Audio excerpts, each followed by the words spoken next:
ጤና ይስጥልን የከበረ ሰላምታችን በመላው ዓለም ሆናችሁ ቃል ስፖርት ዩቲዩብ ቻናላችንን ለምትከታተሉ አድማጮቻችን ሁሉ ይድረስ ብለናል። ከሀገር ቤት ከባህር ማዶ ለዚህም ሰዓት መርጠን ያሰናዳንላችሁን ስፖርታዊ ጥንቅሮች በቀደም ተከተል እንደዚሁ እናጋራችሁናል።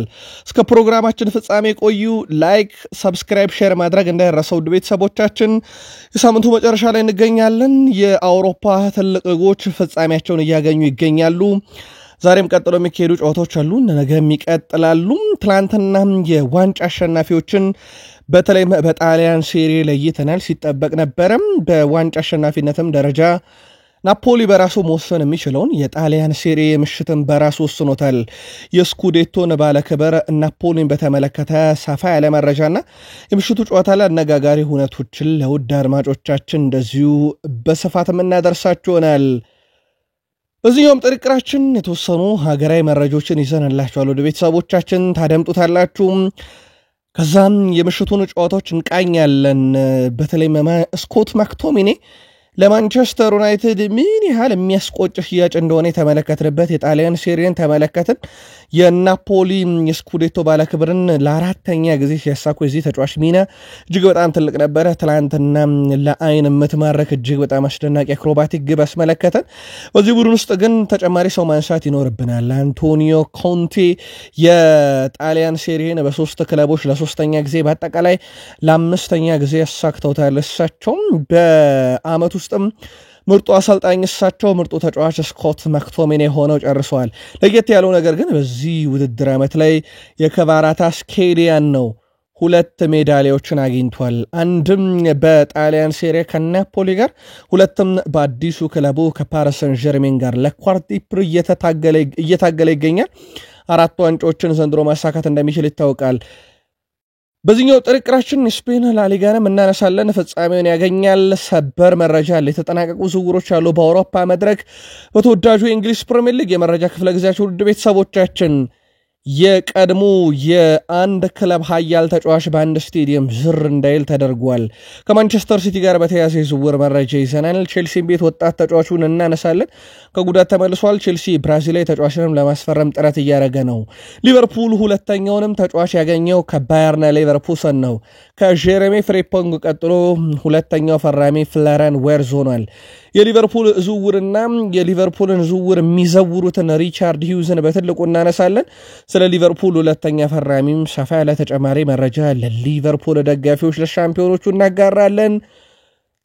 ዛሬ አርሰናሎች በወንዶቹ ያልቀናቸውን ዓመት በሴቶቹ ሊያሳኩ በፖርቹጋል ሊዝበን ከባርሴሎና ጋር የአውሮፓ ሻምፒዮንስ ሊግ ፍጻሜን በሴቶቹ ያደርጋሉ።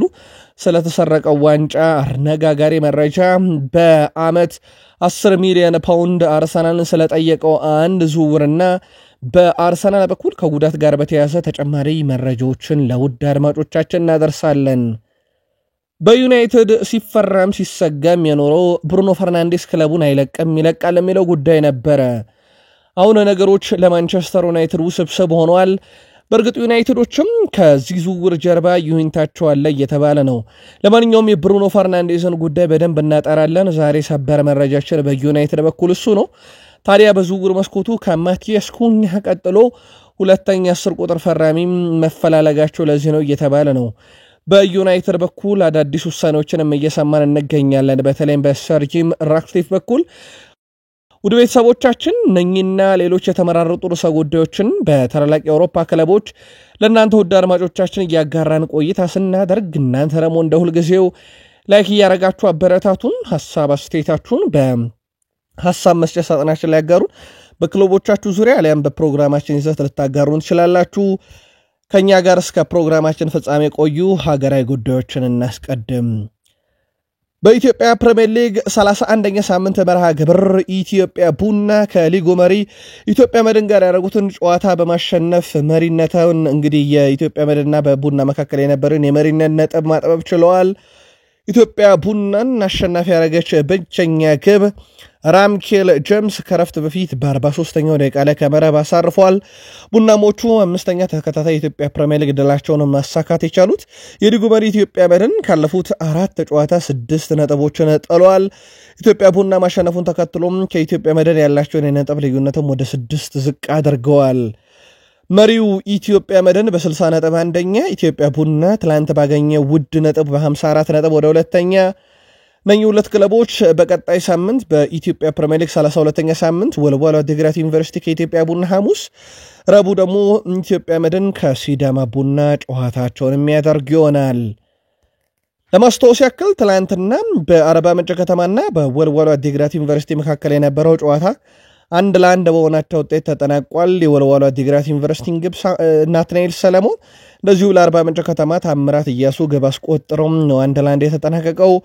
አንዳንድ ነጥብ ከተጋሩ በኋላ አርባ ምንጭ ከተማ 36 ነጥብ፣ ወልዋሎ ዓዲግራት ዩኒቨርሲቲ 15 ነጥብ ወልዋሎ መውረዱን አስቀድሞ አረጋግጧል። እነኚህ ሁለት ክለቦች ደግሞ የፊታችን ረቡዕ ባህር ዳር ከተማ ከአርባ ምንጭ ከተማ፣ ሐሙስ ወልዋሎ ዓዲግራት ዩኒቨርሲቲ ከኢትዮጵያ ቡና በኢትዮጵያ ፕሪሚየር ሊግ 32ኛ ሳምንት የኢትዮጵያ ፕሪሚየር ሊግ ጨዋታቸውን የሚያደርጉ ይሆናል። የኢትዮጵያ ፕሪሚየር ሊግ ዛሬም በ3 መርሃ ግብሮች ቀጥሎ ይካሄዳል። በአዳማ ከተማ፣ ድሬዳዋ ከተማ ከባህር ዳር ከተማ፣ ቅዱስ ጊዮርጊስ ከሲዳማ ቡና፣ ሀዲያ ሆሳዕና ከኢትዮ ኤሌክትሪክ ዛሬ በትልቁ የሚጠበቁ ጨዋታዎች ናቸው። ውድ ቤተሰቦቻችን በአውሮፓ መድረክም ዛሬ በርከት ያሉ ጨዋታዎች ይደረጋሉ። በተለይም የፍጻሜ ጨዋታዎችን ዛሬ በስፋት እንመለከታለን። አንደኛው የፍጻሜ ጨዋታ በግዙፉ ዌምብሌይ ስቴዲየም የሚደረገው የሼፊልድ ዩናይትድ እና የሰንደርላንድ ጨዋታ ነው። ጨዋታው በቀጣዩ ውድድር ዓመት በተወዳጁ የእንግሊዝ ፕሪሚየር ሊግ የሚሳተፈውን አንድ ቡድን የሚለይ ይሆናል። በሁሉም መድረክ ባለፉት 5 ጨዋታ ሁለቱ ክለቦች ያላቸውን ሪከርድ እንመልከት። ሼፊልድ ዩናይትድ ባለፉት 5 ጨዋታ 3 ድል፣ 1 ሽንፈት፣ 1 አቻ ሲያጋጥማቸው በሰንደርላንድ በኩል 3 ሽንፈት፣ 1 ድል፣ 1 አቻ አጋጥሟቸዋል። ሁለቱ ክለቦች በሳምንታት ደረጃ የሼፊልድ ዩናይትድ የተለየ ሳምንት አሳልፈው ነው ወደዚህ ጨዋታ የሚመጡት። እርስ በርስ የነበራቸውን የመጨረሻ 4 ግንኙነት ነጥለን ከተመለከትን ሼፊልድ ዩናይትድ 3ቱን ሲያሸንፉ ሰንደርላንድ አንዱን ያሸነፈው። በድምር ውጤት ደግሞ ካየን ሰንደርላንድ 60 ጊዜ፣ ሼፊልድ ዩናይትድ 51 ጊዜ፣ 24 ጊዜ ደግሞ ባቻ ውጤት አጠናቀዋል። ዛሬ የሚደረገው ጨዋታ አሸናፊ ደግሞ በቀጣይ ውድድር ዓመት የፕሪሚየር ሊግ ተሳታፊ ይሆናል። ሌላኛው ዛሬ የፍጻሜ ጨዋታ የምንመለከተው በጀርመን አርሜኒያ ቤልፍሪድ ከስቱትጋርት ጋር በጀርመን ዲኤፍፒ ፖካል ጨዋታቸውን ሲያደርጉ፣ በኩፕ ደ ፍራንስ ፓሪስ ሰን ጀርሜን ከስታድ ዲ ሬሚስ በፍራንስ ደግሞ የሚጠበቅ የጥሎ ማለፍ የፍጻሜ ጨዋታ ነው። ፓሪስ ሰን ጀርሜን ከእጁ ላይ ከቀሩት 4 ውድድሮች 2ቱን አሳክቷል። አንዱ ዛሬ ይጠናቀቃል። ቀጣይ ሳምንት ደግሞ ቅዳሜ ከኢንተር ሚላን ጋር የአውሮፓ ሻምፒዮንስ ሊግ ፍጻሜ ጨዋታቸውን እንደዚሁ የሚያደርጉ ይሆናል። ውድ ቤተሰቦቻችን ሌሎችም የሊግ ጨዋታዎች አሉ፣ እንመለከታቸዋለን በአውሮፓ የመረጃ ክፍለ ጊዜያችን ላይ። ትላንትና በጣሊያን ሴሪኤ የጣሊያን ሴሪኤ ሻምፒዮኑ ተለይቷል። ናፖሊ ለአራተኛ ጊዜ ስኩዴቶ ባለክብር ሆኗል። ናፖሊ ከካግላሪ፣ ኢንተር ሚላን ከኮሞ በተመሳሳይ ሰዓት ያደረጓቸው ጨዋታዎች ሁለቱም በተመሳሳይ ውጤት ናፖሊ ካግላሪን 2-0 እንደዚሁም ኢንተር ሚላን በተመሳሳይ ኮሞን 2-0 አሸንፈዋል። በመጀመሪያ ባለ ክብሩን ናፖሊን ከተመለከትን ናፖሊ በ42ኛው ደቂቃ ላይ ስኮት ማክቶሚኒ፣ 51ኛው ደቂቃ ላይ ሮሜሎ ሉካኮ ባስቆጠሯቸው ግቦች ነው ካግላሪን 2-0 በሆነ ውጤት ድል ያደረገው። በተመሳሳይ ሰዓት የነበረው የኢንተርና የኮሞን ጨዋታ ካየን ዲቨርጅ 20ኛው ደቂቃ ላይ እና ኮሪያ 51ኛው ደቂቃ ላይ ሁለቱን የኢንተር ሚላን ግቦች ሲያስቆጥሩ፣ ሬና የመጨረሻው ውድድር ዓመቱን እያሳለፈ ባለበት ሰዓት ላይ በመጨረሻው ጨዋታ ከኮሞ በኩል በ45ኛው ደቂቃ በቀይ ካርድ ከሜዳ ተሰናብቷል። በናፖሊ አሸናፊነት የተጠናቀቀው የጣሊያን ሴሪ 2024-25 የውድድር ዘመን የዓመቱ ምርጥ ተጫዋች የናፖሊ የመሃል ሜዳ ተጫዋች ስኮት ማክቶሚኔ የሴሪ ዓመቱ ምርጥ ተጫዋች በመባል መመረጥ ችሏል። ስኮትላንድ አማካኝ ማክቶሚኔ በውድድር ዓመቱ ለናፖሊ 12 ጎሎችን አስቆጥሮ 6 አመሻሽቶ አቀብሏል። በሌላ በኩል የናፖሊ ዋና አሰልጣኝ አንቶኒዮ ኮንቴ የጣሊያን ሴሪ የዓመቱ ምርጥ አሰልጣኝ በመባል እንደዚሁ መመረጥ ችለዋል። ስኮት ማክቶሚኔ ካስታወሳችሁ ባለፈው ክረምት አጠቃላይ 30 ሚሊዮን ፓውንድ የሚጠጋ የዝውውር ሂሳብ ተከፍሎበት ነበረ። ከማንቸስተር ዩናይትድ የካሪንግቶኑ ምሩቅ የናፖሊ ተጫዋች ሆነው አስደናቂ ፊርማ እያሉት ነው በበርካቶችም ዘንድ። ስኮት ማክቶሚኔ ባለፈው እንግዲህ ማንቸስተር ዩናይትድ ተጫዋች እንደነበር ይታወቃል። ክለቡ ማንቸስተር ዩናይትድ በዘንድሮው የውድድር ዓመት አስከፊ ጊዜን ያሳልፏል። በፕሪሚየር ሊግ 16ኛ ሆኖ ነው የጨረሰው። የኤሮፓ ሊግ ፍጻሜ ተፋላሚ ቢሆንም በቶትናም ተሸንፏል። ስኮት ማክቶሚኔ ግን ከእንደዚህ አይነት አደጋዎች ራሱን ጠብቀዋል። በናፖሊ ቤት የስኩዴቶን ባለ ክብር የዓመቱ ምርጥ ተጫዋችም ሆኖ ጨርሷል። በአጠቃላይ ስኮት ማክቶሚኔ የዓመቱ ምርጥ የጣሊያን ሴሪ ተጫዋች ሆኖ ሲያጠናቅቅ ለናፖሊ 12ቱም ግቦች ሲያስቆጥር 12ቱም ግቦች እጅግ በጣም ወሳኝ ነበሩ። ትላንትና ደግሞ ያስቆጠራት ግብ ውብ ብቻ ሳትሆን ጨዋታውን ቅጽበትም የቀየረች ነበረች። አክሮባቲክ ግብ ነበረ በካግላሪ ተጫዋቾች መካከል ሆኖ ያስቆጠረው። ሌላኛው ምናልባት ሊደነቅ የሚገባው ተጫዋች ሮሜሎ ሉካኮ ነው። ሉካኮ በ36 ጨዋታ 14 ግብና 10 አሲስት አለው። በአጠቃላይ በ36 ጨዋታ 24 የግብ አስተዋጽኦ አለው። ሉካኮ 2021 ላይ የስኩዴቶን ክብር በኢንተር ሚላን ከአንቶኒዮ ኮንቴ ጋር ካሳካ በኋላ ዳግም ደግሞ ከራሳቸው ኮንቴ ጋር ሆኖ በናፖሊ አሳክቷል። አንቶኒዮ ኮንቴ በግላቸው 5ኛ የሴሪ ዋንጫቸው ነው። ወደ ቤተሰቦቻችን እሳቸው ብዙውን ዋንጫ ያነሱት ከዩቬንቱስ ጋር ነው። 3 ጊዜ ስኩዴቶ ባለ ክብር ነበሩ። ከዩቬንቱስ ጋር፣ ከኢንተር ሚላን ጋር አንዴ፣ አሁን ደግሞ ከናፖሊ ጋር አንዴ ያስተዋል። እሳቸው በጣሊያን ኃያላን ክለቦች እየተዘዋወሩ ስኩዴቶን ደጋግመው አንስተውታል። እጅግ በጣም አስደናቂ የሚባል ጊዜን እያሳለፉ ይገኛሉ።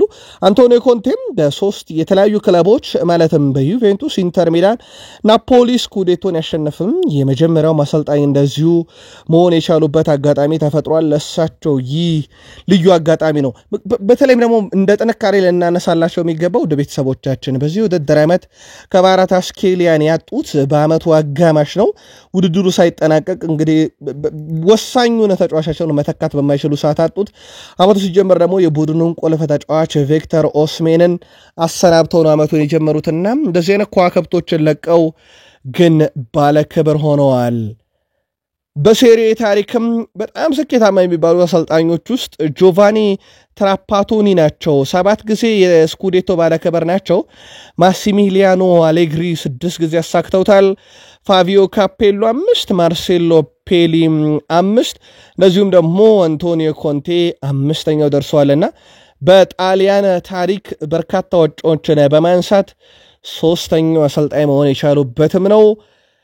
ናፖሊ ደግሞ እንደ ቡድን በታሪካቸው ይህ 4ኛው ስኩዴቶ ክብራቸው ነው። ወደ ቤተሰቦቻችን ናፖሊዎች የመጀመሪያ ዋንጫቸውን 1986-87 ሁለተኛውን 1989-90 ካነሱ በኋላ ድፍን 30 ዓመታት አልፈዋቸው ነበረ በዚህ መድረክ ላይ።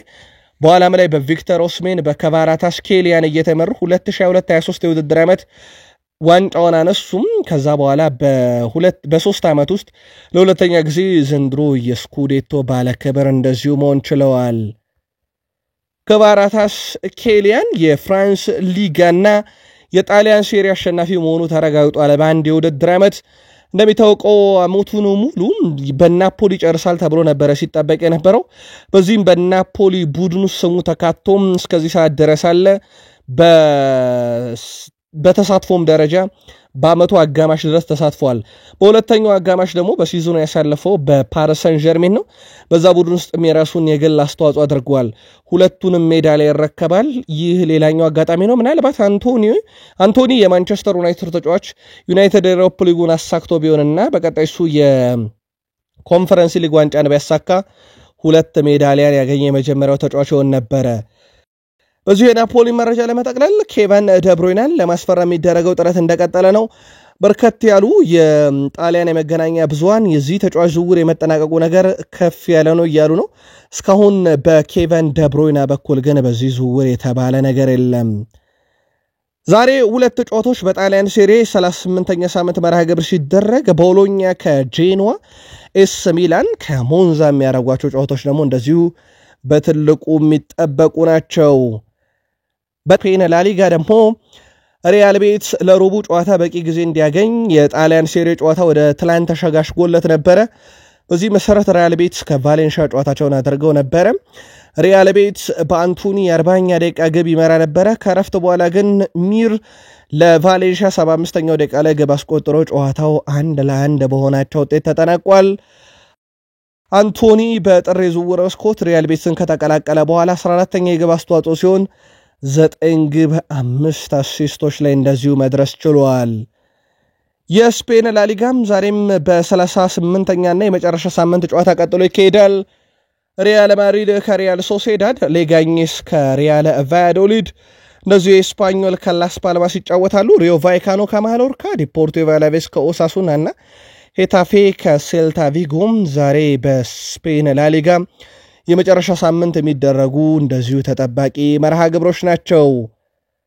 አንሱ ፋቲ 100% በሚባል ደረጃ የፈረንሳዩን ክለብ ሞናኮን እንደሚቀላቀል ነው ሌኪፕ ያስነበበው።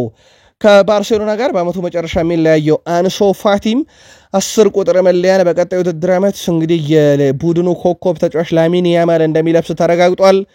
የአንሱ ፋቲ መዳረሻ ሲጠበቅ ነበረ። ሞናኮ እንደሚሆን 100% ተረጋግጧል። ስለዚህ በዚህ ሳምንት የመጨረሻ ጨዋታውን ለባርሴሎና የሚያደርግ ይሆናል። በሪያል ማድሪድ በኩል ጉዳት ላይ የነበሩ ተጫዋቾች ተመልሰዋል። በመጨረሻው ጨዋታ ላይ የሚሳተፋሉ። ኤደር ሚሊታኦ ከሪያል ማድሪድ ጋር መደበኛ ልምምድ ሲያደርግ፣ ሌላኛው ከቡድኑ ጋር በስብስብ ውስጥ የተካተተው ቪኒሺየስ ጁኒየር ነው። በሪያል ማድሪድ በኩል እንግዲህ የመጨረሻ ጨዋታውን ሉካ ሞድሪችም በላሊጋ ያደርጋል። በጉዳት እየታመሰ የሚገኘው ሪያል ማድሪድ ዝቅተኛ ስኳድ ዴብዝ ነው ይዞ የተገኘው። ኮርቶዋ፣ ሉኒን፣ ፍራን ጎንሳሌዝ በግብ ጠባቂነት፣ ተከላካይ ላይ ሉካስ ቫስኬዝ፣ ቫሎን፣ ፍራን ጋርሻ፣ ሴንሲዮ፣ ዩሱፍ እና እንደዚሁም ጃኮብ ብቻ ናቸው የሚገኙት። ውድ ቤተሰቦቻችን 6 ተከላካይ ይዞ ብቻ ነው ጨዋታ የሚጀምረው። ቫልቬርዴ፣ ሞድሪች፣ ቹዋሚኒ፣ አርዳ ጉለር፣ ዳኒ ሴባዮስ እና ቼማ እኚህ ደግሞ 6 የሚጠጉ አማካዮች ናቸው። አጥቂ ስፍራ ላይ ቪኒሺየስ ጁኒየር፣ መባፔ፣ ብራሂም ዲያዝ እና ጎንዛሎ አሉ። በጣም ጠባቡን ስኳድ ይዞ ነው የመጨረሻ ጨዋታውን ሪያል ማድሪድ በዚህ ሳምንት የሚያደርገው። ሮናልዶ በዓለም ክለቦች ዋንጫ ይሳተፋል እያሉ ነው ዣኒ ኢንፋንቲኖ፣ የፊፋው የእግር ኳስ የበላይ ጠባቂ ፕሬዝዳንት። ክርስቲያኖ ሮናልዶ በዓለም ክለቦች ዋንጫ ውድድር ሊሳተፍ እንደሚችል ነው የፊፋው ፕሬዝዳንት አሁንም ያረጋገጡት።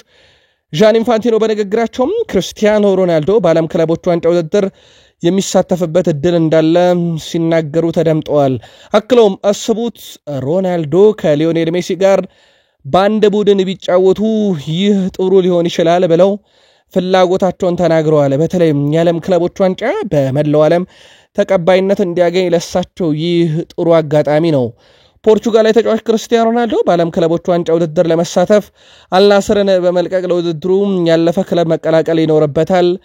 ይህንን በማለታቸው ግን እናት ክለቡ አልናስር ደስተኛ አይደለም እየተባለ ነው። ሮናልዶ እስካሁን አልወሰነም። በአንድ ወር ጊዜ ውስጥ ከአልናስር ጋር ያለው ኮንትራት ይጠናቀቃል።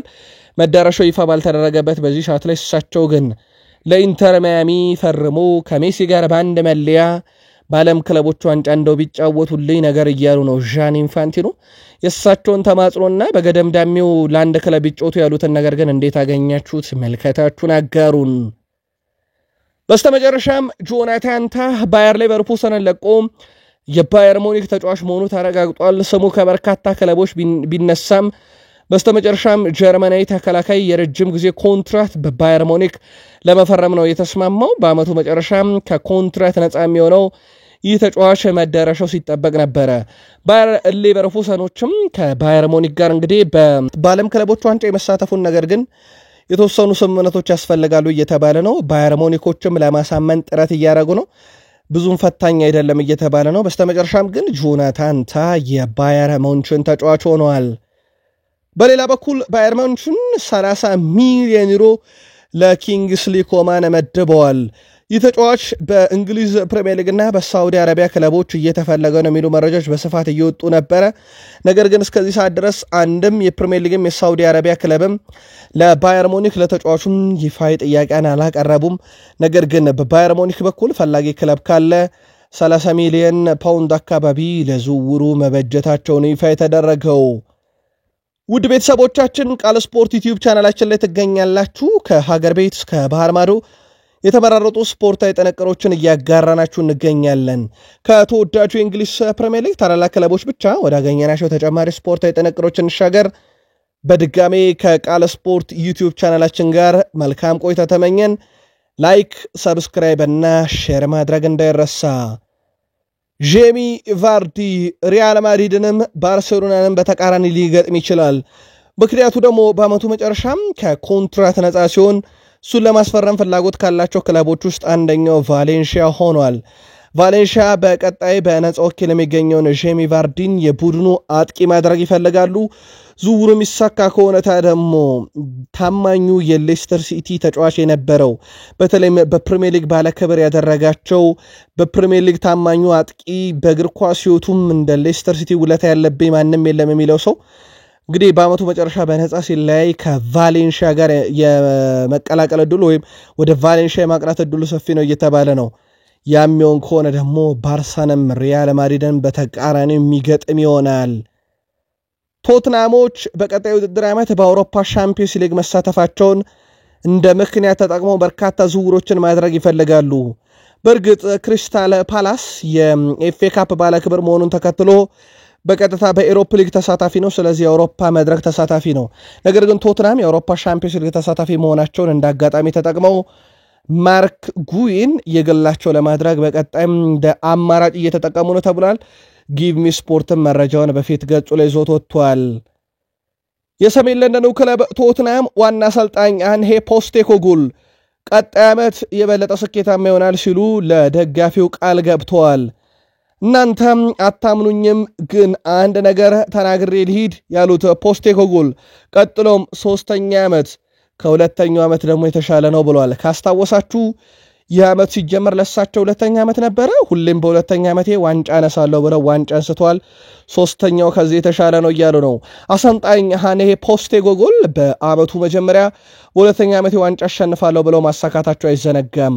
አሰልጣኛው በሚቀጥለው የውድድር ዓመት በቶትናም 3ኛ ዓመታቸውን እንደሚቀጥሉም ነው ከትላንትናው ድል በኋላም በጋዜጣዊ መግለጫ ያረጋገጡት። ቶትናም በትላንትናው ዕለት የዩሮፓ ሊግ ዋንጫ ድሉን በሰሜን ለንደን ጎዳናዎች ላይ ከደጋፊዎች ጋር እየተዘዋወረ አከብሯል። አንጌ ፖስቴኮግሉ አሁን ያለው ድባብ ደስታ ደጋፊው የሚያስፈልገው ነው። ዋና ነገር ግን ታሪክ የአውሮፓ ሻምፒዮንስ ሊግ አድርጎናል፣ የማይረሳ ትውስታ ብለውታል። ሰኑንግሚን የቶትናም አምበሎኜ የመጀመሪያ ዋንጫዬን በማሸነፌ ኮራለሁ ሲል ጄምስ ማዲሰን በሕይወቴ የወሰንኩት ምርጥ ውሳኔ ቶትናምን መቀላቀል የወሰንኩበት ቀን ነው ብሏል። ዩሱፍ ቢሱማ ደስታችንን ማንም ቃላት ሊገልጹ አይችልም። ሰሜን ለንደን ነጭ ነች፣ ሰሜን ለንደን ደስተኛ ነች፣ ለንደን ጭምር ነጭ ነች በሚል ለአርሰናልም ለቼልሲም መልእክት አስተላልፏል። አርሰናልም ቼልሲም ዌስትሃም ዩናይትድም በዚህ ኤሮፓ ሊግ ከለንደኑ ክለብ ቶትናም ሆትስፐርስ በተቃራኒ ቆመው እንደነበረ የሚዘነጋ አይደለም። ኖቲንግሃም ፎረስት እሁድ ከቼልሲ ጋር የመጨረሻውን ጨዋታ ያደርጋል። የስካይ ስፖርት ተንታኙና የቀድሞ የዩናይትድ ተጫዋች ጋሪ ኔቭል በሲቲ ግራውንድ ድርሽ እንደማይል አረጋግጠዋል። ኖቲንግሃም ፎረስት የጋሪ ኔቭል መታገድ ለስካይ ስፖርት ማሳወቁና የቀጥታ ስርጭት ሽፋን ቡድኑ እንዲቀይር መጠየቁንም ገልጿል። ጋሪ ኔቭል ስቴዲየም እንዳይገባ የታገደው በቅርቡ በሰጠው አስተያየት የክለቡ ባለቤት በመተቸቱ መሆኑ ተዘግበዋል። ኖቲንግሃም ፎረስት በበኩሉ ጋሪ ኔቭል ያገር ነው በሰጠው አስተያየት ክለቡ ያሳየውን ትልቅ እድገት ለማሳነስ ሞክሯል የሚል መሆኑን ገልጿል። ጋሪ ኔቭል በሰጠው አስተያየት ባለፉት 14 ዓመታት ውስጥ ሚዛናዊ ትችትና አድናቆት ተናግሬያለሁ፣ እንደዚህ አይነት ነገር አልገጠመኝም ብለዋል። ክለቡ ወደ ስቴዲየም የሚገቡትን የመምረጥ መብት አለው፣ ነገር ግን እንደ ኖቲንግሃም አይነት ትልቅ ክለብ ይህንን በመወሰኑ እጅግ በጣም ያዝኛለሁ ብለዋል ጋሪ ኔቭል። አክሎም አሰልጣኞቹን ተጫዋቾቹንና የክለቡ ደጋፊዎችን ሻምፒዮንስ ሊግ እንድትገቡ እመኝላችኋለሁ ቢልም ኖቲንግሃም ፎረስቶች ግን ከአቋማችን ውልፍጥ አንልም፣ ጋሪ ኔቭል በስቴዲየማችን ዝር አይልም ብለው ለባለቤቱ ስካይ ስፖርት አሳውቀዋል። ማንቸስተር ሲቲዎች የመጨረሻ ጨዋታቸው የሞት ሽረት ትግል ይደረግበታል። ከፉልሃም ጋር ሲያደርጉ ጨዋታቸውን ቀጣይ ውድድር ዓመት የአውሮፓ ሻምፒዮንስ ሊግ ትኬትን ለመቁረጥ ነው። ከሰኞ ጀምሮ ደግሞ ቡድናቸው ወደ ማጠናከር ይገባሉ። ታይጃኒ ራይንደርስን ለማስፈረም ይፋዊ ንግግር ከኤስ ሚላን ጋር ከሰኞ ጀምሮ እንደሚያደርጉም ፋብሪዚዮ ሮማኖ አረጋግጧል። በማንቸስተር ሲቲ በኩል ኬቨን ደብሮይና ለመተካት የሚደረገው ጥረት እንዳለ ሆኖ በቀጣይ ክረምት ላይ ከኬቨን ደብሮይና በተጨማሪ ክለቡን በርካታ ተጫዋቾች እንደሚለቁት ይጠበቃል። ከዛ በተጨማሪ ግን በቡድን ውስጥ ቁልፍ ተጫዋቾች ወደ ሜዳ ተመልሰውላቸዋል።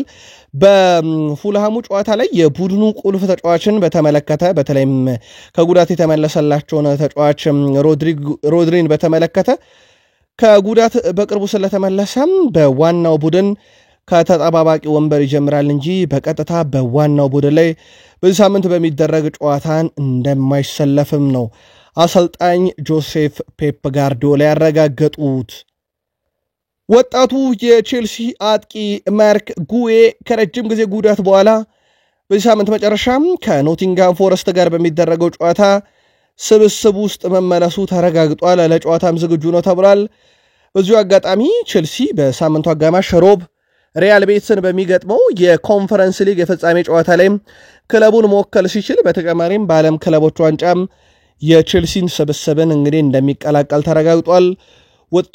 ወጣቱ ተጫዋች ከባርሴሎና ከመጣ በኋላ በጉዳት ምክንያት ለረጅም ጊዜ ለቼልሲ ግልጋሎት እንዳልሰጠ ይታወቃል። ኤንዞ ማሬስካም ስለ ጫና ተጠይቀው ነበረ። ቼልሲን ስቀላቀል ማንኛውም ጫና እንዳለ ከመጀመሪያው ቀን ጀምሮ ይሰማኛል፣ አውቀዋለሁም። ጫና ለመስማት ይህ ጨዋታ አያስፈልግም ብለዋል። የኖቲንጋም ፎረስቱ ጨዋታዎችን ማሸነፍ ያለብን ክለብ ውስጥ ነው ያለው። በዚህ ውድድር ዘመን ብዙ ጨዋታዎችን አሸንፈናል፣ ግን ምናልባት አንድ ተጨማሪ በጣም አስፈላጊ ጨዋታ እሁድ ማሸነፍ ይኖርብናል ብለዋል። ኤንዞ ማሬስካ ስለ ተጫዋቾች ግንዛቤ ተጠይቀው ነበረ። ተጫዋቾቼ ያውቃሉ እያንዳንዱን ጨዋታ አስፈላጊነት ብለዋል። ኤንዞ ማሬስካ ስለ የሜዳ ውስጥና ከሜዳ ውጪ ጨዋታ ልዩነት አቋም ተጠይቀው ይህ በእርግጠኝነት መታየት ያለበት መጤን ያለበት ጉዳይ ነው። በሜዳችንም ከሜዳችንም ውጪ ያሉ ጨዋታዎችን በኩል ሚዛን ነው መመልከት ያለብን። ቼልሲ ትልቅ ቡድን ስለሆነ ሁለቱንም ጨዋታ ማሸነፍ አለበት ብለዋል። ኤንዞ ማሬስካ ስለ ተጫዋቾቻቸው ጉዳት ተጠይቀው የጨዋታ መርሃ ግብር መደራረብ ለተጫዋቾች ጉዳት አለ፣ ነገር ግን እንደ ቼልሲ ያለ ትልቅ ቡድን እንደዚህ አይነት ነገር ግድ አይሰጠውም። ከደካማው ነገራችን ተምረን ለእያንዳንዱ ጨዋታ በጥንካሬ መመለስ ነው ዋና ትኩረታችን ብለዋል። ኤንዞ ማሬስካ ስለ ቀጣዩ ውድድር ዘመን ተጠይቀው ስለ ቀጣዩ ውድድር ዘመን እያሰብኩ አይደለም፣ ሁለት አንገብጋቢ ጨዋታ ከፊቴ ስላሉብኝ ሲሉ ተደምጠዋል። የኮንፈረንስ ሊግ ጨዋታ በፊት የኖቲንጋም ፎረስቱ ጨዋታ ራሱ የፍጻሜ ጨዋታ ነው። ማሸነፍ በቀጥታ የአውሮፓ ሻምፒዮንስ ሊግ ተሳታፊ ያደርጋቸዋል። መሸነፍ የሌሎቹን ውጤት እንዲጠብቁ ያደርጋቸዋል። ሮብ ማሸነፍ ደግሞ የኮንፈረንስ ሊግ የውድድር ዓመትን በዋንጫ እንዲያጠናቅቁ ያደርጋቸዋል።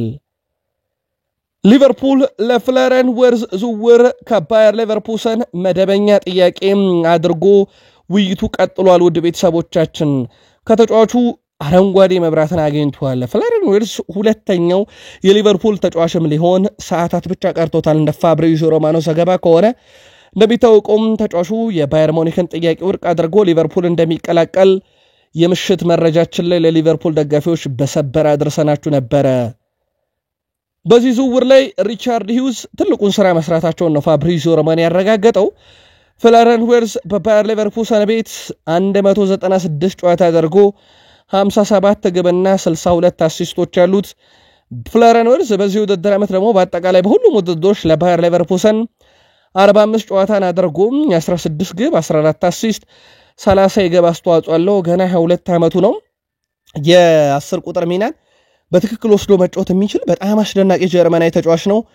የአርኔ ስሎትን ፕሮጀክት ተቀብሏል። እጅግ በጣም እንደማረከው ምን የተናገረው። መጀመሪያ ግን ለየት ያለው ነገር ወደ ቤተሰቦቻችን ለሲቲ ከባየር ሙኒክ ጋር ስለምነጋገር ጥያቄውን ውድቅ እንዳደረገና ወደ ሲቲ እንደማይሄድ ነገራቸው። ከዛ በኋላ ለባየር ሙኒክ ደግሞ እንግዲህ ለባየር ሙኒክ ብዬ ነው የተውኩት ባለው ሲቲ አማካኝነት መልሶ ደግሞ ለሊቨርፑል ሲል ባየር ሙኒክን ትቷል ማለት ነው። ዴቪድ ኦርኔስቲም ሪካርድ የሆነ የዝውውር ሂሳብ ለባየር ሌቨርኩሰን መቅረቡ አይቀርም ብሏል። በባየር ሌቨርኩሰንና በሊቨርፑል መካከል ድርድሩ እንደቀጠለ ሲሆን በሰዓታቱ ዝውውሩ ይፈጸማል ተብሎ ይጠበቃል። ለሊቨርፑል ከፍሎሪያን ዊርትዝ በፊት ያው ጀረሚ ፍሪምፖንግን ከዛው ስላመጡ ሁለተኛውን ፈራሚያቸው ከዛው ከባየር ሌቨርኩሰን ይሆናል። የርገን ክሎፕ ስለ ትሬንት አሌክሳንደር-አርኖልድ ተጠይቀው ምላሽ ሰጥተዋል። የሊቨርፑል ደጋፊዎች አርኖልድን ሲቃወሙ ሳይ በፍጥነት ነበረ ቲቪውን ያጠፋሁት፣ ምክንያቱም ይህንን አልጠበቅኩም ነበረ ብለዋል። እና የበለጠ ላለመጎዳት ቲቪውን አጠፋሁት ብለዋል። ይህ የሊቨርፑል ደጋፊ መገለጫም አይደለም ብለዋል። አትበሳጩ እያልኩ ያለውት ነገር ለዚህ ክለብ ያደረገውን ነገር አትርሱ ነው። ጨዋታውን በሰማው ጊዜ ቶሎ ነበር ቲቪውን ያጠፋሁት፣ ምክንያቱም ቅር ሊያሰኝ ይችላል። አርኖልድ ያለውን ነገር ስለሰጠ በክብር ልንሸኘው ይገባል ብለዋል የቀድሞ አሰልጣኝ። የሊቨርፑል ደጋፊዎች በክሎፕ ሐሳብ ተስማማላችሁ ወይ? በክብር መሸኘት አለበት ብላችሁ ወይንስ ከዶናል ከሚሉት ናችሁ? የግል መልከታችሁን አጋሩን። ኤቨርተኖች የሊቨርፑል የክንፍ ተጫዋች ቤን ዶክን በክረምት የዝውውር መስኮት የራሳቸው ማድረግ ይፈልጋሉ። ግን በሊቨርፑልና በኤቨርተን መካከል ያለው ባላንጣነት በውጤት በደረጃ ባይመጣጠኑም በደርቢ ደረጃ ግን ከባድ ፉክክር እንዳለ ይታወቃል። ኤቨርተኖች ግን የተጫዋቹ ፈላጊ መሆናቸው እጅግ በጣም አነጋጋሪ ሆኗል። ዛሬ ለአርሰናል ልዩ ቀን ነው ቤተሰቦቻችን። ዛሬ ግንቦት 16 በሴቶች የአውሮፓ ሻምፒዮንስ ሊግ ውድድር የፍጻሜ ጨዋታ ይደረጋል በባርሴሎና ሴቶችና በአርሰናል መካከል። ደጋግሞ ውድድሩ ላይ የደመቀው ግን የባርሴሎና ሴቶች ቡድን ነው። አርሰናልም በዚህ መድረክ አይታሙም። ባርሴሎና ይህንን ጨዋታ አሸንፎ ዋንጫ ካሳካ በታሪክ ከኦሎምፒክ ሊዮን የሴቶች ቡድን ቀጥሎ በተከታታይ ሶስተኛ ጊዜ የሻምፒዮንስ ሊግን ዋንጫ ማሳካት የቻለ የመጀመሪያ ቡድን ይሆናሉ። የአርሰናል የሴቶች ቡድን በታሪክ የሻምፒዮንስ ሊግ ዋንጫን ያሳካ ብቸኛው የእንግሊዝ ምድር ቡድን ነው። ውድ ቤተሰቦቻችን አርሰናል በወንዶቹ የአውሮፓ ሻምፒዮንስ ሊግ ምንነቱን እንኳን አያውቁትም። በሴቶቹ ግን ለእንግሊዝ ያስተዋወቁት አርሰናሎች ናቸው። እንደዚህ አይነት ተገላቢጦች ነው በወንዶቹና በሴቶቹ ቡድን መካከል ያለው። ሁለተኛ የአውሮፓ ሻምፒዮንስ ሊግንም ዳግም ወደ እንግሊዝ ለማምጣት ተመራጩ ቡድን አሁንም የሴቶቹ የአርሰናል ቡድን ሆኗል ማለት ነው። ዛሬ ምሽት 1 ሰዓት ሲል በፖርቹጋል ሊዝበን በስታዲዮ ሆዜ አልቫርዴዝ ጨዋታው የሚደረግ ነው የሚሆነው። አርሰናል ወንዶቹም ለሴቶቹ መልካም ዕድል በተመኙበት ጨዋታ ሴቶቹ የባርሴሎና ሴቶችን ከተከታታይ ሻምፒዮንስ ሊግ ድል ነጥቀው ወደ እንግሊዝ ለሁለተኛ ጊዜ በማምጣትም አሁንም እኛን ለእንግሊዝ ያለን ይሉ ይሆን ወይ? ጨዋታው ምሽት 1 ሰዓት ሲጀመር የምንመለከት ይሆናል። ለየት ያለው ክስተት ግን ውድ ቤተሰቦቻችን የሴቶች ሻምፒዮንስ ሊግ ዋንጫ ተሰርቆ ነበረ። በወንዶቹ ያልሳካ ያላቸውን ዋንጫ አርሰናሎች እንዳያነሱት የሆነ ተብሎም ተቀልዷል። የሴቶች አውሮፓ ሻምፒዮንስ ሊግ ዋንጫም የፍጻሜ ጨዋታ በአርሰናል ሴቶችና በባርሴሎና ሴቶች መካከል የዋንጫ ጨዋታው ከመካሄዱ ከሁለት ቀን በፊት ማለትም ከትላንት በስቲያ በስታዲዮ ጆዜ አልቫርዴዝ ስቴዲየም ላይ ዋንጫው መሰረቁን የተዘገበው። ከፖርቹጋል የወጡ የመገናኛ ብዙሃንም መረጃዎች እንደሚጠቁሙት ከሆነ 3 ሌቦች ይህንን ዋንጫ እንደሰረቁትና ከ3ቱ ሌቦች አንደኛው ዋንጫውን ከሰረቁበት ቦታ በኋላ መለ ሲመልሰው በካሜራ እይታ ስር ውሏል። በስተመጨረሻም ግን ዋንጫው ተገኝቷል። እናም በጣም አዝናኝ ነገር ነበረ። በማህበራዊ ትስስር ገጾችም ላይ እየተቀለደ ይገኛል። በተለይም አርሰናል ለዋንጫ ሲደርስ ነው የሚሰረቀው ብለው፣ ግን ለአርሰናል ሴቶች ቡድን የአውሮፓ ሻምፒዮንስ ሊግ ብርቅ እንዳልሆነ ይታወቃል። አርሰናል ከሮድሪጎ ዝውውር መውጣቱ አይቀርም እየተባለ ነው። ሮድሪጎ ጎኤዝን ማግኘት ለአርሰናል ፈታኝ ሆኗል። በቅርብ ሰዓታት ውስጥም ድርድር እንደተካሄደ ነው ፍሎሪያን ፒልተርበርግ የስካይ ጀርመኒ ጸሐፊው ያስነበበው። በተለይም በአመት 10 ሚሊዮን ፓውንድ የሚጠጋ ደሞዝ ይፈልጋል መባሉ ለአርሰናል ነገሩን ከበድ አድርጎታል የተባለው። አርሰናል ግን እንደዚህ አይነት ደሞዝን ለመክፈል ዝግጁ ካልሆኑ የፕሪሚየር ሊግ ክለቦች አንደኛው ነው። ትክክለኛ ገንዘብ ከመጣም ሮድሪጎ ከሪያል ማድሪድ ለመልቀቅ ፈቃደኛ ነው እየተባለ ሲሆን አርሰናሎች ደግሞ በፍጹም ይህን ገንዘብ ይከፍላሉ ተብሎ አይጠበቅም። በቀጣይ አርሰናል ሌላኛውን አማራጭ ይመለከታል ተብሎ ይጠበቃል። ያው ትላንት ምሽት እንደነገርናችሁ አድሞላ ሉክማን ዋነኛው ቀዶ ነው ይቀጥላል ተብሎ ይጠበቃል። ምናልባት ሳምንታዊ ደሞዙ ላይ ወይም ዓመታዊ ጥቅል ደሞዙ ላይ ማሻሻያ ካደረገ ይህ ተጫዋች በአርሰናል ቤት የሚጠበቅ ሲሆን ሪያል ማድሪድ በራሱ 80 ሚሊዮን ፓውንድ እንደመደበበት ይታወቃል። የአርሰናል ምክትል ስፖርቲንግ ዳይሬክተር እና በጊዜያዊነትም ረጅም ጊዜ ዳይሬክተር ሆኖ ያገለገለው ጄሰን አይቶን አርሰናልን ለቋል። ለአዲስ ስራ ራሱንም እያዘጋጀ ነው እንደዚሁ ተብሏል። ለአርሰናል ጥሩ ዜና ጋብርኤል ማጋሌሽ ከጉዳት አገግሞ በትላንትናው ዕለት ከቡድኑ ጋር መለስተኛ ልምምድን አድርጓል። በመጨረሻው ጨዋታ ላይ ይገኛል አይገኝም የሚለውን ደግሞ ከማይክል አርቴታ ጋዜጣዊ መግለጫ የምንሰማው ይሆናል። ዩሊያን ቲምበርም በትላንትናው ዕለት የተሳካ ቀዶ ጥገናውን አድርጓል። የቁርጭምጭሚት ጉዳት ነበር ያስተናገደው። የቀዶ ጥገና ከተደረገለት በኋላ ምናልባትም በፕሪሲዝን የተወሰኑ ጨዋታዎችን ለአርሰናል ሊካፈል ይችላል የሚሉ መረጃዎች ሲወጡ፣ ግን ደግሞ ተጫዋቹም ከጉዳት በመጣ ቁጥር ረጅም ጊዜ ረፍት ካላደረገ ጉዳቱ እንደሚያገረሽበት ይታወቃል። እንደዚህ አይነት ፈተና ነው በአርሰናል ቤት እየገጠማቸው ያለው። ምርጥ ተጫዋቾች በርካታ ጉዳት፣ የዚህ ዓመት ደግሞ የከፋው ነገር ቀይ ካርድ። ከቀይ ካርድም በመጀመሪያ አጋማሽ በርከት ያሉትን ቀይ ካርዶች ተመልክተዋል። የአርሰናል ቁጥር 1 የአጥቂ ስፍራ ምርጫ የሆነው ቤንጃሚን ሼሽኮ የውል ማፍረሻ እስከ 80 ሚሊዮን ዩሮ እንደሚደርስ ፍሎሪያን ፒልተንበርግ አስነብበዋል። ከአርቢ ሌይፕዚግ ጋር በአመቱ መጨረሻ እንደሚለያይ የሚታወቀው ቤንጃሚን ሼሽኮ የአርሰናል ቁጥር 1 ምርጫ እንደሆነ ይታወቃል። ቪክተር ጊዮኬሬስ ከሌላኛው ምርጫ ቢሆንም አሁን ላይ ግን አርሰናል በዋነኝነት እየሰሩበት ያሉ ስራ ሲሆን ካልተሳካ ግን ፊታቸውን ዳግም ወደ ጊዮኬሬስ ያዞራሉ ተብሎ ይጠበቃል። በአርሰናል በኩል ውድ ቤተሰቦቻችን አርሰናል እሁድ ድል የሚያደርግ ከሆነ 101 ዓመት ሪካርድ ተይዞ የነበረውን ያውም በሊቨርፑል ከ1907 እስከ 1924 ሪካርድ ተይዞ ነበረ። ይህም በፍጻሜ ጨዋታ ላይ ድል ማድረግ ነው። በፍጻሜ ጨዋታ ላይ እንግዲህ እስከ ዛሬ ድረስ አርሰናል 13 ድሎች አሉት። ይህንን ወደ 14 በማድረስ ሪካርዱን ማለፍ የሚችሉበት እድል አለ። እሁድ ግን አርሰናል ማሸነፍ ይጠበቅበታል ይህንን ክብረ ወሰን ለብቻው ለመቀናጀት። አልሂላል 100 ሚሊዮን ዩሮ ለማንቸስተር ዩናይትድ እና ለብሩኖ ፈርናንዴዝ ማቅረባቸው ይፋ ተደርጓል። የዩናይትድ ከአውሮፓ መድረክ መሰናበት ዩናይትድን እንግዲህ ትልቅ ተጫዋቾቹ በዝውውር መስኮቱ እንዲደፈሩ አድርጎበታል። ሁለትም ራሱ ዩናይትድ ለሽያጭ አቅርቧቸዋል። 100 ሚሊዮን ዩሮ ቀርቧል። የዩናይትድ ምላሽ እየተጠበቀ ነው። ውድ ቤተሰቦቻችን ብሩኖ ፈርናንዴዝ ከሳውዲ አረቢያው ክለብ አልሂላል በሳምንት እና በአጠቃላይ በዓመታዊ ጥቅል ካየነው ደግሞ 65 ሚሊዮን ፓውንድ የሚያስገኝለትን ደሞዝ ነው ያቀረቡለት። ብሩኖ ፈርናንዴዝ ኮንትራቱን የመቀበል ፍላጎት ካሳየ የሳውዲ አረቢያው ክለብ ለማንቸስተር ዩናይትድ ደግሞ አጠቃላይ 100 ሚሊዮን ፓውንድ ክፍያን አዘጋጅቷል ማለት ነው። ታዲያ ከዚህ ጋር በተያያዘ የሳውዲ አረቢያው ክለብ አልሂላል ብሩኖ ፈርናንዴዝ እነሱ ጋር መቀላቀል ይፈልግ አይፈልግ በሚለው ጉዳይ ላይ ምላሻቸውን እስከሚቀጥለው ሳምንት ተረጋግቶ ውሳኔ እንዲሰጣቸው ቀነ ገደብ ጭምር አስቀምጠውለታል።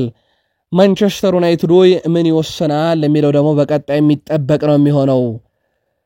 በስፔናዊ አሰልጣኝ ሉዊስ ኤንሪኬ የሚመሩት ፓሪስ ሰን ዠርሜኖች የጀርመን ቡንደስሊጋ የዘንድሮ ባለክብሩ ባየር ሙኒክም የብሩኖ ፈርናንዴዝን ሁኔታ በቅርብ ርቀት እየተከታተሉ ያሉ ተጨማሪ ክለቦች ሆነዋል። ፖርቹጋላዊ አማካኝ ብዙ ፈላጊዎች ያሉት ሲሆን ከ10 በላይ ክለቦችም ይህን ተጫዋች ሁኔታ እየተመለከቱት እንደሆነ ኢንዲፔንደንቴው ጸሐፊ ሚጌል ዴናሊ ያስነብቧል። ታማኙ የዜና ምንጭ ፋብሪዚዮ ሮማኖም የሳውዲ ጥያቄ እውነት ነው ብሏል ለዩናይትድ ደጋፊዎች።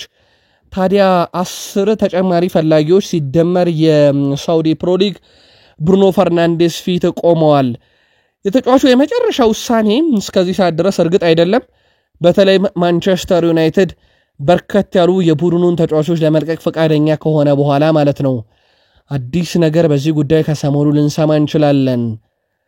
ማቲያስ ኩና በ62.5 ሚሊዮን ፓውንድ የዩናይትድን የአውሮፓ መድረክ ተሳትፎ ሳያረጋግጥ በፊት የተስማማ አሁንም ቢሆን ዩናይትድ እንግዲህ በቀጣዩ ውድድር ዓመት ሳይሳተፍ እንደሚፈረም የተረጋገጠው ተጫዋች ነው።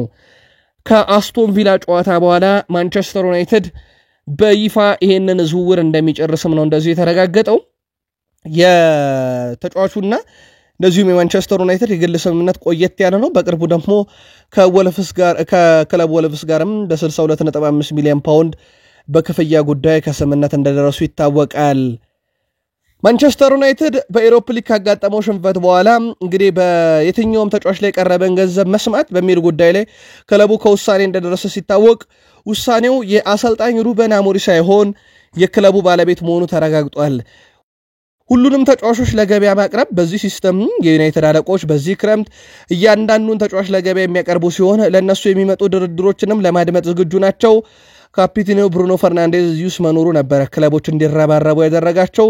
ይህም በበላይ አለቆች ዘንድ ለሩበን አሞሪም እምነት ስላላቸው ለቀጣዩ ውድድር ዓመት የስኳድ ዴፕዙን እንዲያሰፋና በራሱ ምርጫ ቡድን እንዲገነባ እድል ለመስጠትም ጭምር ነው ተብሏል።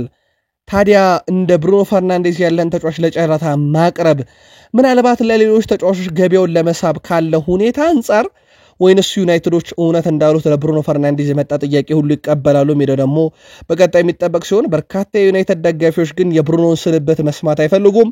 ብሩኖ ፈርናንዴዝን ቃል ገብቷል ወደ ቤተሰቦቻችን እኔ ዩናይትድን የምለቀው ዩናይትድ በቃ ከዚህ በኋላ አታስፈልገንም ካሉ ብቻ ነው። ከዛ ውጪ ግን እኔ በዩናይትድ እቀጥላለሁ ብሏል። ቀጣይ ምን ይጠበቃል የምንመለከት ይሆናል። ማንቸስተር ዩናይትድ በቀጣይ ዓመት እስከ 40 ጨዋታዎችን ብቻ እንደሚያደርግ ይረጋገጣል። 100% 40 ጨዋታዎችን ያደርጋል። 38ቱ የተረጋገጡ የፕሪሚየር ሊግ ጨዋታ፣ ሁለቱ ደግሞ አንድ ኤፍኤ ካፕ አንድ የካራባው ካፕ የተረጋገጡ ናቸው።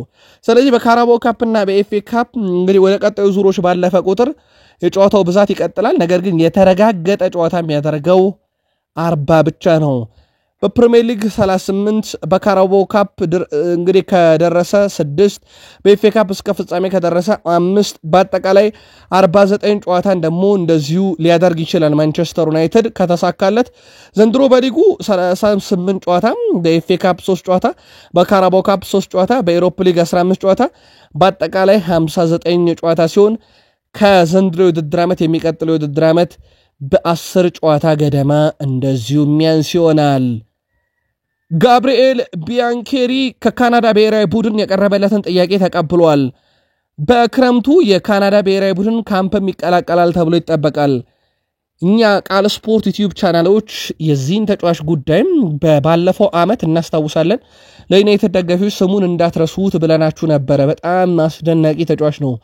ይህ ተጫዋች እንደሚታወቀው በዌልስ ከጣሊያንና ካናዳ እንደዚሁም የቀረበለትን ጥያቄ አንዳቸውን ተቀብሎ በ17 ዓመት በታች ቡድን ዌልስን ወክሎ ተጫውቶ ነበረ። ነገር ግን ከካናዳ ብሔራዊ ቡድን የቀረበለትን ጥያቄ በዋና ብሔራዊ ቡድን ደረጃ መቀበሉን ተከትሎ ነው ምንም እንኳን ለዌልስ ከ17 ዓመት በታች ቡድን ቢጫወትም ወደ ካናዳ የሚያመራው። የማንቸስተር ዩናይትዱ አስደናቂ ተጫዋች በብሔራዊ ቡድን ደረጃ ሽሚያ ውስጥ ገብተውበታል።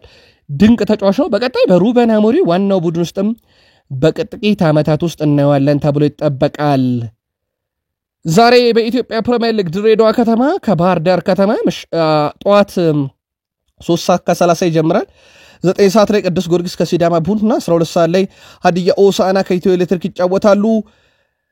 በጣሊያን ሴሪኤ ቦሎኛ ከጄኖዋ ምሽት 1 ሰዓት፣ ኤሲ ሚላን ከሞንዛ ምሽት 3:45። በስፔን ላሊጋ ሪያል ማድሪድ ከሪያል ሶሴዳድ 11 ሰዓት ከ15 ደቂቃ፣ ኤስፓኞል ከላስ ፓልማስ እና ሌጋኘስ ከቫያዶሊድ ምሽት 1 ሰዓት ከ30፣ አላቬስ ከኦሳሱና፣ ሄታፌ ከሴልታ ቪጎ፣ ሪዮ ቫይካኖ ከማሎርካ ምሽት 4 ሰዓት ይደረጋሉ።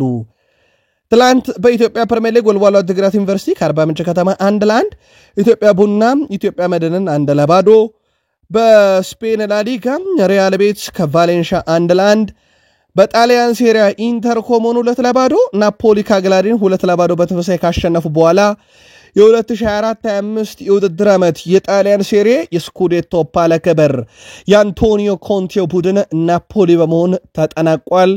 እስከ መጨረሻ ሳምንት የተጓዘው የጣሊያን ሴሪያ በናፖሊ አሸናፊነት ተጠናቋል። ዘንድሮ ኢንተር ሚላን ግን አንድ ዋንጫ እጁ ላይ ቀርቧል። ቀጣይ ሳምንት በአውሮፓ ሻምፒዮንስ ሊግ በሙኒክ አሊያንዝ አሬና ከፓሪስ ሰን ዠርሜን ጋር ጨዋታቸውን እንደዚሁ የሚያደርጉ ይሆናል። ቃል ስፖርት ዩቲዩብ ቻናል ከሀገር ቤት እስከ ባህር ማዶ የሰዓቱ ስፖርታዊ ጥንቅር ፍጻሜ እዚህ ጋር ሆነ። ጥቂት ደቂቃዎችን ብቻ ቆይተን ተጨማሪ መረጃዎችን ይዘን እንመጣለን። እስከዛው ሰናይ ቀን